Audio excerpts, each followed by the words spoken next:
This is Robby and Alan. We're here at E3 2019, reporting to you live for Electronic Game Information. Alan? We're really at E3. Big games, big fun. Let's go. We're going inside. Goodbye.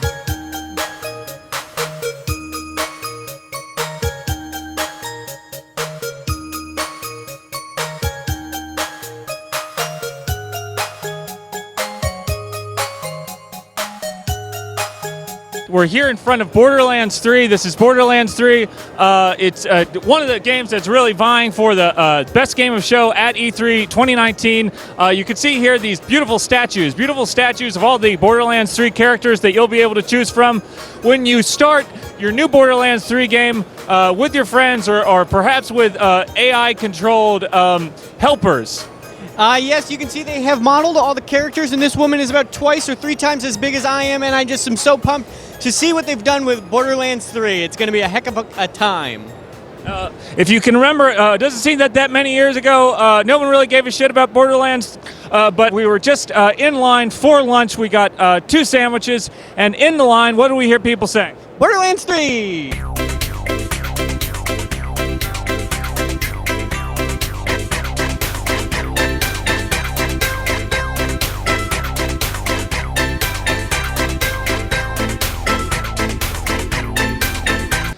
This is Robby Rackleff reporting to you live for Electronic Game Information and E3 2019. We are standing here with the Sega Genesis or Mega Drive Mini, which unfortunately, as we all know, does not include Crusader of Senti, the action RPG for the Sega Genesis that was inspired by the Legend of Zelda series on the Nintendo and the Super Nintendo. The Sega Genesis Mega Drive Mini does not include Crusader of Senti.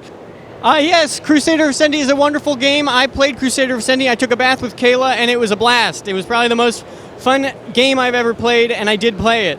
And this is such a big Sega Genesis. It's quite bigger than the original Sega.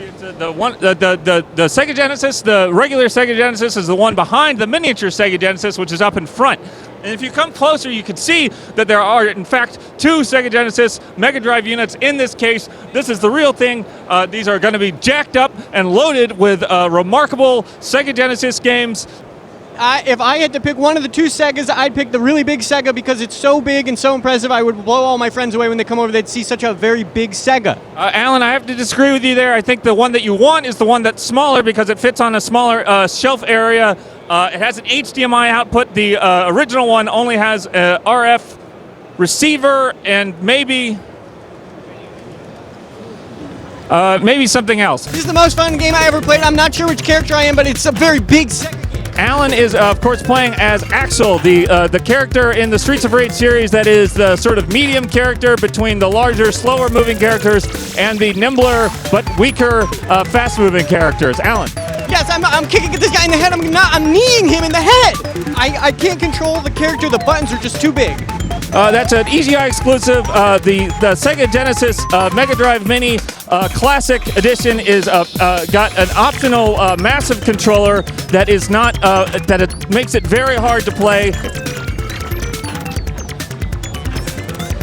Breaking news from E3, this is what the Unreal Engine does now.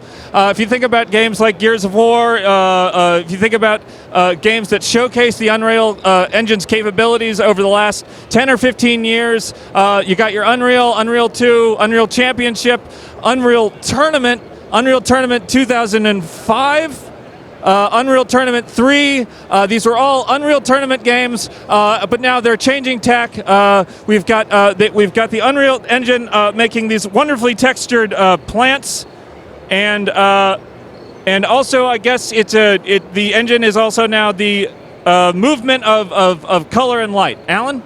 I was inside of an Unreal Engine, and all the processing power of the GPU was making my wings show up in real time, and it was so beautiful, like a dream that I had in heaven. So the way this works is in the Unreal Engine, they harness the power of the GPU, not the CPU, but depending on how good of a graphics card you have in your PC, you can have really beautiful wings, like a fantasy or a dream. Sort of like being on a wonderful drug that's so powerful that it makes you have wings in your... This is not a type of show that we talk about drugs. The Frog has shown up. This is an E3 exclusive. The Frog showed up.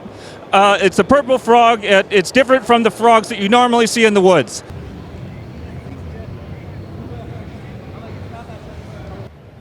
This is Robby Rackleff with Alan Resnick. We are at the back of the Unreal Engine. We're not allowed to go in, but if I can see inside of the engine now, and what I can see is literally perhaps the most powerful graphics in existence. Yes, we can peek in and get a glimpse at the Unreal Engine, blowing our minds with incredible colors, incredible graphics, real-time ray tracing, and ambient occlusion. It is incredible. And volumetric lighting, and the plants are real. They're not even fake. If you can remember that E3 back in 2002, 2003, when they showed the Doom engine for the first time and the dynamic lighting effects that it was capable of, you can just imagine that this is at least 10 or 15 times more spectacular. If you can't see, but there's a woman here in the Unreal Engine. She looks absolutely real. I can't imagine how many polygons have been used to construct this incredible lifelike being. Alan, I'm just spellbound. What I've seen behind this curtain has blown my mind and entranced me in a way that I will never forget. I'll probably never be able to clear the vision from my mind's eye. It will be with me for the rest of my life until I'm an old man who dies.